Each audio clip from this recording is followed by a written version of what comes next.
자, 요한복음 지난 시간에 대략적으로 3장, 4장을 우리가 봤는데 3장에서 아주 중요한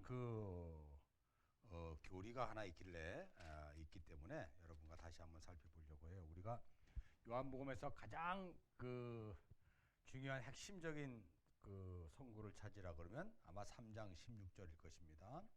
요한복음 3장 16절 하나님이 이처럼 세상을 사랑하사 독생자를 주셨으니 이는 저를 믿는 자마다 멸망치 않고 영생을 얻게 하려 함이시다. 이 요한복음 3장 16절에는 두 가지 교리가 있습니다. 교리가 있어요.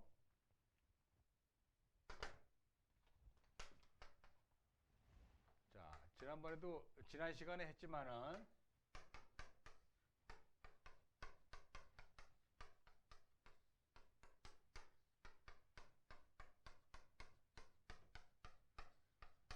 하나는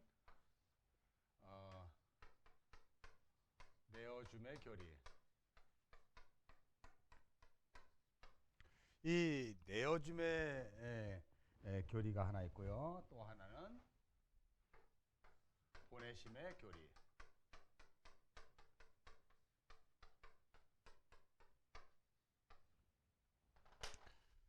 자, 이 내어줌의 교리라는 것은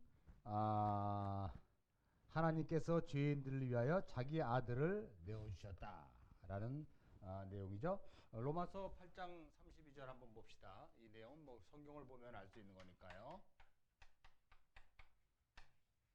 로마서 8장 32절이나 로마서 5장 8절 이런 내용인데 한번 찾아볼까요? 로마서 8장 32절.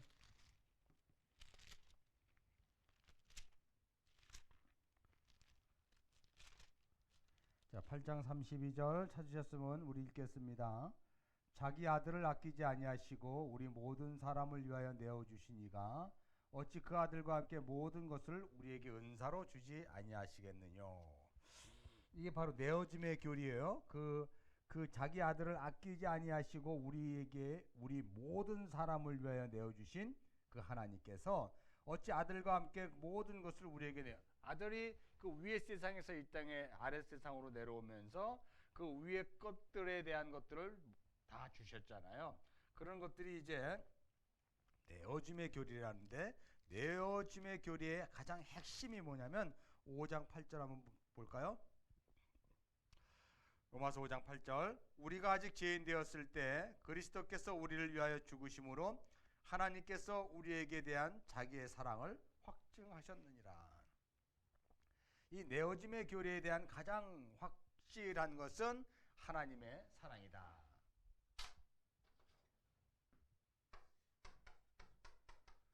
이 하나님의 사랑을 통해서 이제 믿는 자는 구원을 얻을 것이고 믿지 않는 자는 심판이 있을 것이다. 하나님이 세상을 이처럼 사랑하사라고 하는 이 내용 가운데는 그 하나님이 그 사랑을 통해서 위의 세상, 이 묵시의 세상에서의 것들을 역사 속으로 예수 그리스도께서 가져오셨는데, 이 가져온 그 내용들을 믿는 자는 구원을 얻을 것이고 믿지 않는 자는 심판을 받게 된다는 요한 3장 16절에 이 내용이 내포되어 있는 것이죠. 자, 그래서 이 보내심을 받는다는 이야기에 그 내어짐의 교리가 있는 것이고요. 그 다음에 보내심을 받는 보내심에 대한 교리는 하나님께서 위에서 저 위의 세상에서 이 묵시의 세상에서 아래의 역사의 세상에서 그 하늘의 것들을 갖고 이 땅에 오셨어요. 그러니까 이 이데아의 세계에서 이 진리, 이 영혼 또는 영혼, 이것들을 이 땅에 갖고 오셨을 때 이 땅에 심판을 목적으로 한 것이 아니라 구원을 위한 것이라는 것이 내어짐의 교리예요. 그러니까 그 아들 예수 그리스도를 십자가에 죽으심으로 말미암아 아들을 내어주셨다는 것은 이 땅에 갇혀있는 아래 세상에 갇혀서 위를 바라보지 못하는 그들에게 그리스도를 통해서 구원, 하나님의 새 창조를 이루게 하신다는 거예요. 새 창조. 그래서 이 십자가는 그리스도 예수의 십자가에 대한 이 내어짐의 교리는 새 창조를 의미하는 거죠. 그러니까 위의 세상 것을 가지고 아래 것들을 해방시키고자 하는 새 창조가 일어난다는 것을 이 내어짐의 교리에서 우리는 또한 알 수가 있습니다. 자, 그런 내어짐의 교리는 심판이 아니라 구원이었다는 것을 잊어버리시면 안 돼요. 하나님의 아들 예수 그리스도께서 십자가에 죽으시고 부활하신 그 내용은 세상을 심판하려 함이 아니라 무엇이라고요? 이 아래 세상에 갇혀있는 불쌍한 자들을 국리히 여기셔서 하나님께서 위의 세상들을 이 땅에 설명하고자 내어주셨고요. 그 내용을 믿는 자는 말 그대로 구원이지만 믿지 않는 자는 유기당하는 거예요. 심판이라고 얘기하는 것보다 사실은 유기라고 얘기하는 것이 더 맞는 그 교리상의 이야기일 수도 있어요. 그래서 유기를 당한단 말이죠. 유기는 버려짐이죠. 그러니까 이 내어짐과 보내짐의 교리 안에 포함된 것과 버려짐이라는 그러한 그 내용들이 우리에게 포함되어 있어요. 여기에 보면 요한복음 3장 16절에 독특한 단어가 그 독생자라는 단어가 있죠.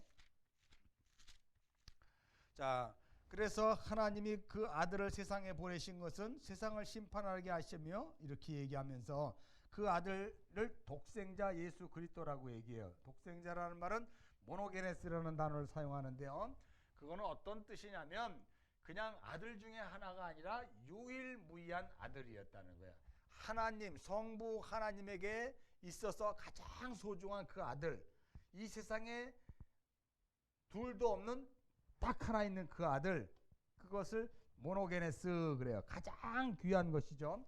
창세기 22장 2절에 보면 아브라함에게 내 아들 독자 이삭을 바치라라고 얘기했을 때 동일하게 내 사랑하는 독자라고 이야기했단 말이에요. 여기서 그 사랑한이라는 뜻은 바로 모노게네스를 사용하는 거예요. 가장 귀한 그러한 아들, 다시 말해서 너무너무 사랑하는 유일한 독자. 여러분들이 너무너무 사랑하는 그거를 하나님께 바치라는 것이죠. 자, 그래서 요한복음 3장 16절의 이 교리상에서 주어는 하나님이 그렇게 하셨다는 것이고요. 그리고 하나님이 뭘 그렇게 하셨냐면 독생자 그리스도 예수를 보내줬다는 독생자가 목적어가 되는 거예요. 자, 그 내용이 호세아서에서 나오죠. 그래서 이 3장 16절의 내용 중에서 우리가 알 수 있는 것들이 호세아서의 내용이 바로 그 내용이에요. 이 내용이. 호세아를 보면 호세아 선지자에게 창녀 고멜에게 결혼을 하라 그러잖아요. 그런 것을 통해서 보냄을 받는 거죠. 보내심의 교리가 되죠. 호세아가 고멜에게. 그리고 호세아는 고멜에게 희생을 당함으로 말미암아 내어주는 거예요. 그 가장 중요한 핵심은 사랑이었다는 거죠. 사랑. 그래서 창녀를 위해서 독생자를 주었다는 거예요. 호세아서 2장 5절 8절.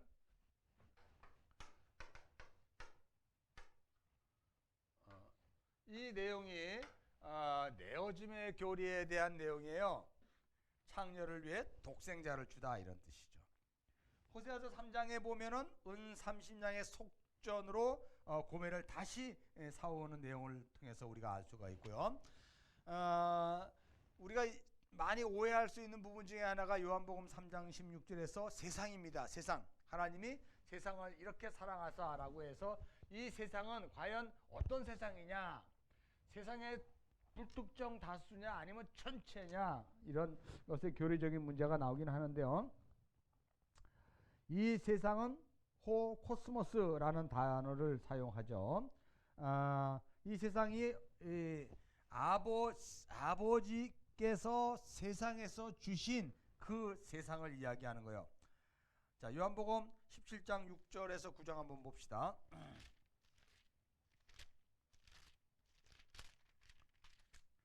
요한복음 17장 6절에서 9절 세상 중에서 내게 주신 사람들에게 내가 아버지의 이름을 나타내었나이다. 저희는 아버지 것이었는데 내가 주셨으며 저희는 아버지의 말씀을 지켰나이다.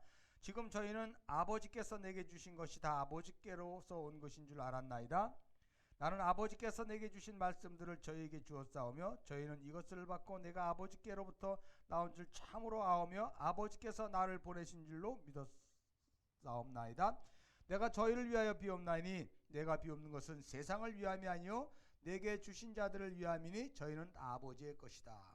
여기서 나오는 이 세상 코스모스는 하나님이 창조한 온 우주 만물에 있는 그것이라고 이야기할 수도 있지만 여기서 주신 그 내용들을 나레이션을 잘 보면 아버지께서 내게 주신 말씀들을 저희에게 주었다는 세상에 속한 아버지께서 아들 예수 그리스도에게 허락한 그 세상에 있는 자녀들, 그런 것으로 축약될 수가 있어요.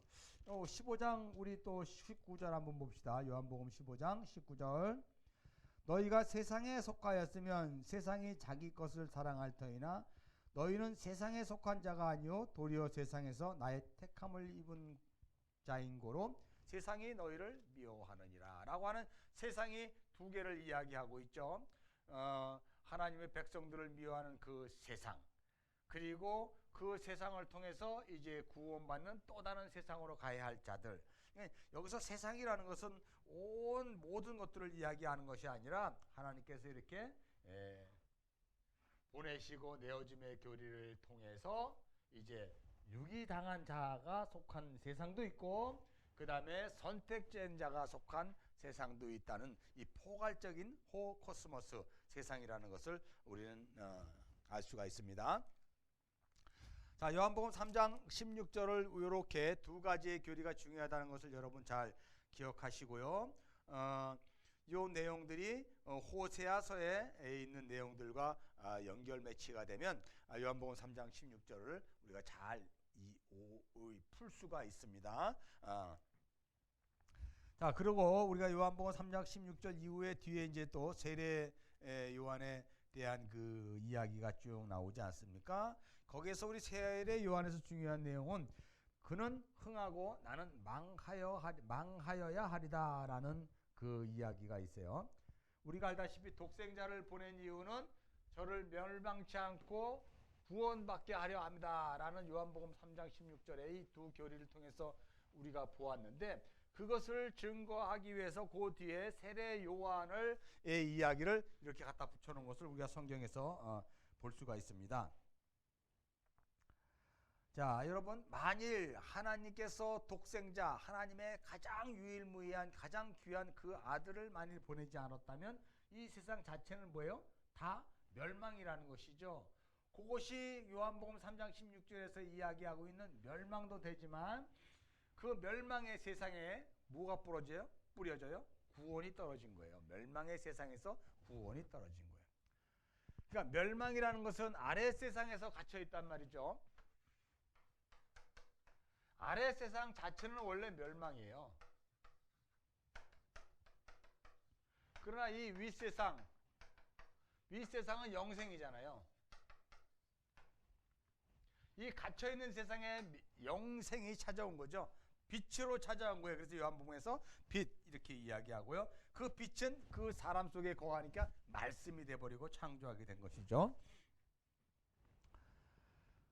자, 그래서 3장 18절 보면 심판을 받는 자들은 결국 예수를 믿지 않는 자다라고 그래요.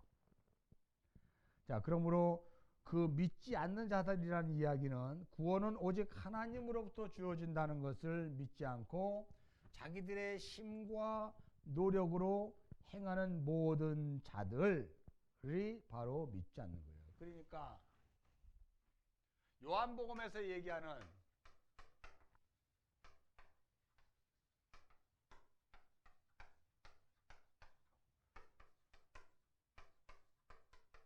믿는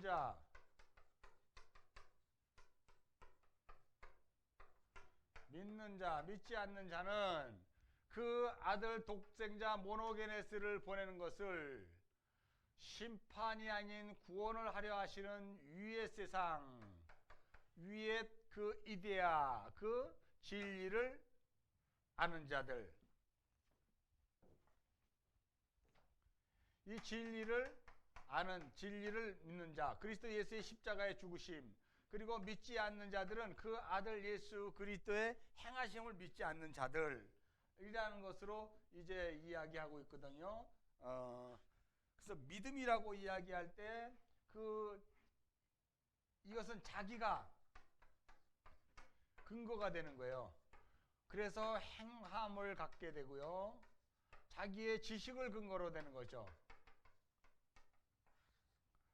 그러나 이것은 자기가 지식이 근거가 되는 것이 아니고 위로부터 주어지고 받은 것이니까 깨달음을 통해서 얻어지는 거란 말이에요. 얻어지는 거. 보이는 거. 이것을 믿는 자. 그리고 자기를 증거로 한 것. 그러니까 자기를 증거로 한 것. 우리가 그 신앙의 가장 중요한 것이 바로 뭐냐면 내가 했느냐? 내가 주인이 되었느냐라는 것이냐, 아니면 나는 주인이 아니다는 것이죠. 주인이 누군가에서 주어가 있단 말이에요. 거기서 뭔가가 들려지는 것, 이것이 믿는 자와 믿지 않는 자의 차이이기 때문에 스스로의 행함. 그래서 이 믿지 않는 자들은 우리가 이제 3장 4장에서 본 것 같이 니고데모와 또 사마리아 여인, 이 사마리아 여인을 통해서 이제 우리가 이 믿는 자와 믿지 않는 자가 어떻게 해서 믿는 자와 믿지 않는 자가 구별되어 있는 자를 이 두 사람을 등장시켜서 하는 것을 볼 수가 있어요. 자기들의 힘과 노력으로 행하는 모든 자들은 믿지 않는 자들이다. 성경이 그 정의를 내리죠. 27절에서 우리가 30절 이렇게 보면은요, 그 신랑 친구에 대한 이야기가 나와요. 자, 이 세례 요한이 자기는 신랑의 친구일 뿐이라고 이야기하고 진정한 신랑은 구원자는 예수 그리스도다라고 이야기하죠. 유대인의 결혼 풍습에 보면은요, 신랑 친구의 역할이 아주 중요해요. 신랑과 신부가 정혼을 하고 이제 신랑이 그 아버지의 집으로 떠난 그 1년 동안 신랑 친구가 그 신부를 이제 신랑이 올 때까지 보살펴 주죠. 그러기 전에 일단 신부를 소개하고 많이 오면 결혼식을 주관을 하고, 신랑이 오면 신부를 이렇게 기쁘게 그 자리를 내주는 쇼시벤, 이렇게 쇼시벤 이런 이야기를 하는데요. 신랑 친구의 역할이 유대 결혼 풍습이에요. 신랑이 올 때까지 그 모든 신부를 그 신랑의 신부를 관리해서 모든 것들을 잘 이렇게 준비하게 한 다음에 신랑이 오면 자기 자리를 내어주고 신랑을 그 자리에 앉히는 것, 신랑 친구의 얘기. 그러니까 이제 세례 요한이 그 역할로 왔다는 것이죠. 공간복음서에서는 길을 예비하는 자, 광야에서 길을 예비하는 자로 세례 요한을 표현했다면, 이 요한복음에서는 신랑 친구의 모습으로 세례 요한이 등장하는 거예요. 길을 예비하는 것이 아니라 신부인 교회에게 진짜 신랑인 예수 그리스도가 오자 그 교회의 옆자리에 신랑을 소개하는 자리로 세례 요한이. 그래서 예수님이 흥하심, 그리고 나는 세해야 된다라고 말을 하고 있어요. 자, 이것이 이제 요한복음 3장에서 우리가 볼 수가 있는 것이고요. 요한복음 4장에서 우리가 이렇게 한번 또 볼 수 있는 것이 있습니다. 4장은 그 사마리아 여인과 예수님과의 대화를 통해서 우리가 알 수 있는데요.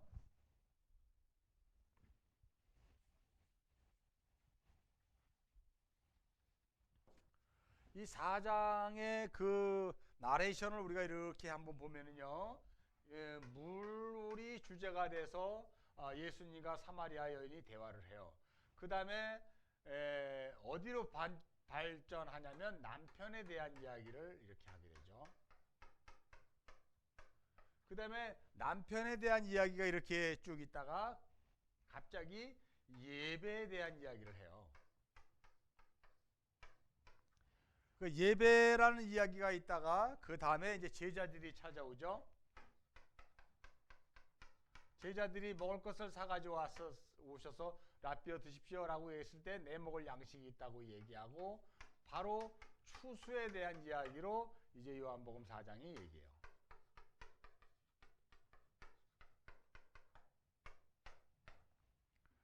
예수님과 사마리아 여인의 대화에서 이런 구성이 있다는 것을 여러분 기억하시고 한번 봅시다.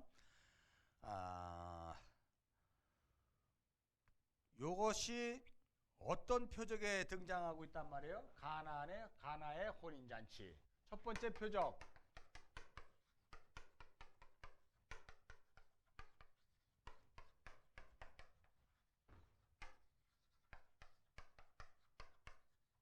물이 포도주로 바꾸는 거.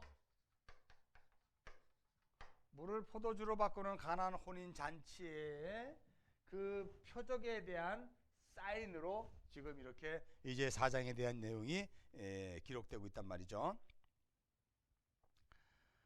자, 결국은 이 표적은 어떤 것입니까? 가나안의 혼인 잔치는 물로 포도주를 만들었다는 이야기는 뭐냐면 형식만 남은 죽은 종교인 유대교는 포도주가 떨어진 잔치와 같은데 오직 예수 그리스도의 십자가 보혈의 공로에 의해서만 그 잔치가 완성될 것이라는 것을 가리키고 있는 거예요.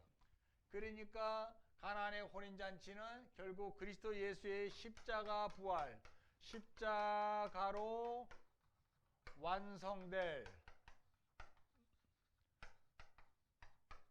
천국 잔치를 사인으로 이야기하고 있는 내용이에요. 자, 그 다음에 이제 니고데모에 대한 오해가 등장하고 있잖아요. 그리고 이제 이 사마리아 여인이 등장해요. 자, 니고데모와 사마리아 여인의 공통점은 무엇입니까?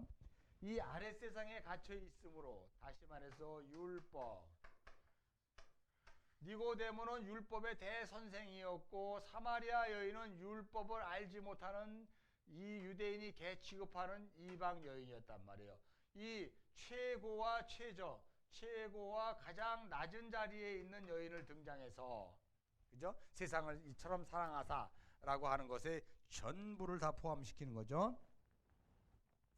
그것을 통해서 이제 어떻게 하면 이 아래 세상에 갇혀 있는 그들이 열심히 자기의 어떤 행위와 노력과 어떤 종교 행위를 통해서도 이루어질 수 없는 것을 일단은 선언하고요.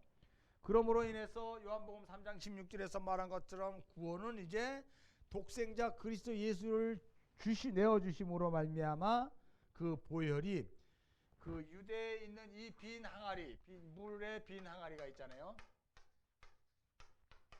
빈 항아리에 그리스도 예수의 보혈이 부어짐으로 말미암아 이제 잔치가 솟게 돼. 다시 말해서 율법에서 해방되는 그러한 내용들을 우리가 여기에 기록되고 있는 것을 볼 수가 있어요. 자, 그러므로 인해서 이제 그 첫 번째 오해가 해결되고 이제 두 번째 오해가 인물이 사마리아 여인이에요. 그러니까 니고데모가 어떻게 해서 날 수가 있습니까? 그러니까 거듭남 이렇게 위에서 다시 태어남 이런 거듭남의 교리가 있었던 그 오해.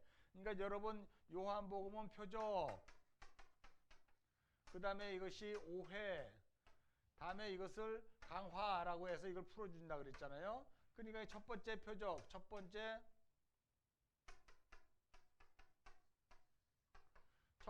표적에 대한 오해를 강화로 풀어줬어요. 그 오해가 니고데모. 이거를 이제 요한복음 3장 16절로 이야기했고요. 그 다음에 오늘 이제 지금 보는 두 번째는 이제 사마리아 여인. 을 통해서 이제 그 이야기하는 남편과 예배에 대한 오해로 이제 이게 강화, 설명을 해주고 있는 내용들을 우리가 이제 좀 살펴보려고 합니다. 자, 두 번째 오해의 인물은 사마리아 여인인데 니고데모처럼 세상적으로 완벽한 사람이나 이 사마리아 여인처럼 허물이 많은 여인이나 모두 다 구원이 필요하다는 뜻이죠. 니고데모는 유대 정치인이었고요. 오늘 아침은 뭐 대단한 그 국회의원 정도가 되겠죠. 그리고 바리새인이었단 말이에요. 율법을 뭐 누구보다도 잘 안다고 하는 사람이었죠. 그러나 사마리아 여인은 이방인이에요. 보잘것없는, 그것도 여인이란 말이에요. 이방인을 개 취급하는데 그 중에서도 남자도 아닌 여인이, 여자는 개수에 들지도 않은 사람이었잖아요. 그런 가장 낮고 천한 신분에 있는 그 여인을 이렇게 드러내는 거예요. 니고데모와 사마리아 여인의 그 차이를 우리가 한번 볼까요? 니고데모는 자신의 지식을 근거로 예수 그리스도의 가나의 혼인잔치의 표적을 보고 밤에 예수를 찾아왔어요. 그래서 밤, 그가 어둠에 속한 자라는 것이죠. 자기 안에 갇혀 있는 자라는 거예요. 복음은 진리라고 얘기했지, 위에 것. 진리가 너희를 자유케 하리라 라고 말하지만 그는 스스로 율법을 많이 알아서 자유할 것 같은데 정작으로 자유함이 없는 사람이죠. 그런 자가 가나안의 혼인잔치의 표적을 보고 찾아왔어요. 그런데 반대로 사마리아 여인에게는 예수 그리스도께서 낮 12시에 오히려 찾아가게 되는 것이죠. 그래서 그 사마리아 여인과 맞닥뜨려서 그녀가 그동안 인생을 살아오면서 그 율법의 행위로 이루지 못했던 그 기갈, 해갈, 갈증, 그런 것들을 어떻게 해야 풀어줄 수 있는가를 이야기해요. 불가항력적인 우리가 그 교리가 있습니다. 그 불가항력적인 은혜를 갖다 부어주자 그가 이제 그 예배가 무엇인지를 깨닫게 돼요. 그리고 구원받은 자로서 물동이를 버리고 동네에 뛰어들어가 내가 메시아를 만났다라고 하는 것을 근거하는 이야기가 있죠. 결론적으로 말하면 요한복음 우리가 14장 6절에 보면 내가 길이요 진리요 생명이라고 말씀하시는 거예요. 이 길을 통해서 우리는, 예수를 통해서 우리는 위를 볼 수가 있게 되고요. 또 위를 소망하게 되는 것이죠. 그래서 여러분 요한복음에서 가장 중요한 내용이 요한복음 1장 51절이에요. 요한복음 1장 51절 한번 봅시다. 나다니엘에게 주님께서 말씀하신 내용이에요. 가라사대 진실로 진실로 너에게 이르노니 하늘이 열리고 하나님의 사자들이 인자 위에 오르락 내리락 하는 것을 보리라 하시리라. 야곱이 베델에서 숫곳에서 돌베개를 비고 자고 있을 때 꿈속에서 하나님의 천사들이, 하늘에 사닥다리가 있는데 하나님 보좌에 천사들이 오르락 내리락 하는 모습을 보는 그 내용, 하늘이 열리고. 요한복음의 핵심 주제는 하늘이 어떻게 해서 열리는가를 우리에게 설명해 주는 것이죠. 그리고 이 7개의 강화는 바로 하늘을 열리게 하기 위해서 그 하늘의 것들을 가지고 이 땅에 오신 그리스도 예수의 십자가의 공로를 주목하라, 이런 뜻이거든요. 근데 그 십자가의 공로는 바로 하나님 아버지의 사랑에 근거한 것이다 라고 하는 것들을 우리에게 이제 이렇게 설명해 주는 내용이에요.